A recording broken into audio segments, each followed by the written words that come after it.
બદલવાથી દૂધ વધતું ભેંસ દૂધ ઓછું આપે એના ખીલા બદલવાથી ભેંસનું દૂધ વધતું આવનારા દિવસોમાં સરકારને કહે છે મંત્રીઓ બદલવાથી અમારો કોઈ વિકાસ થવાનો નથી। 2027 અમે સરકાર બદલી દેવાના છે।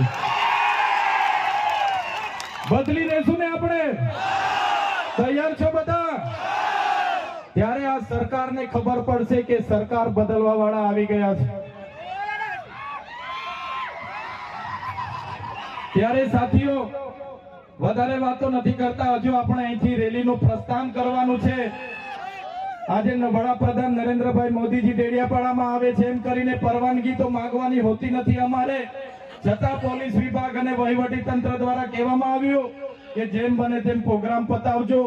ત્યારે એમને કહેવા માંગીએ છીએ અમારો જે વડાપ્રધાનનો કાર્યક્રમ છે એમાં આગળ કીધું એમ પોલીસ 7000 છે, આંગણવાડી કર્મચારીઓ આ લાભાર્થી તે લાભાર્થી કરીને ભીડ કરશો, પણ આ ઓરિજિનલ આદિવાસીઓની ભીડ જોઈ લો, એ જ અમારી તાકાત છે।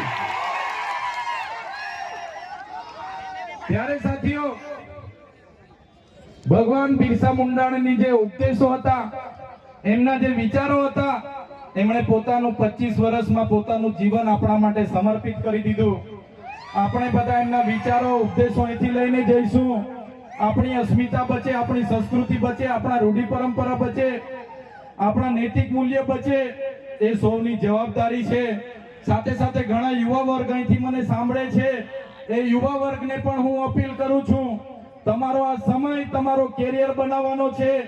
વ્યસન અને ફેશનને હાલ પૂરતા સાઈડ પર મૂકી દેજો, તમારું પહેલા કેરિયર બનાવો, પછી આપણે આવનારા દિવસોમાં બધું જોઈ લઈશું। એટલે મારા તમામ સમાજના લોકોને અપીલ કરું છું, આ સરકાર આપણને ભણવા ના દે, આ સરકાર આપણે રોજગારી ના આપે, છતાં આપણે બધાએ સાથે મળીને આવનારા દિવસોમાં આપણા સમાજને દિશા આપવાનું કામ કરવાનું છે। ત્યારે યુવાનો આ વાતને પણ ધ્યાનમાં રાખે અને બધા જ આપણે આપણી ભગવાન બિરસા મુંડાની જે પ્રતિમા છે ત્યાં ફૂલહાર કરવા માટે રેલી સ્વરૂપે જવાનું છે। ત્યારે બધા જ લોકો, વડીલો, માતા બહેનો, બધા જ લોકો આ સાંસ્કૃતિક કાર્યક્રમોમાં ઢોલ નગારા વાજિત્રો સાથે સહભાગી બનો અને આ આપણી રેલીનો કાર્યક્રમનો હવે શરૂઆત કરીએ। જય આદિવાસી, જય જોહાર।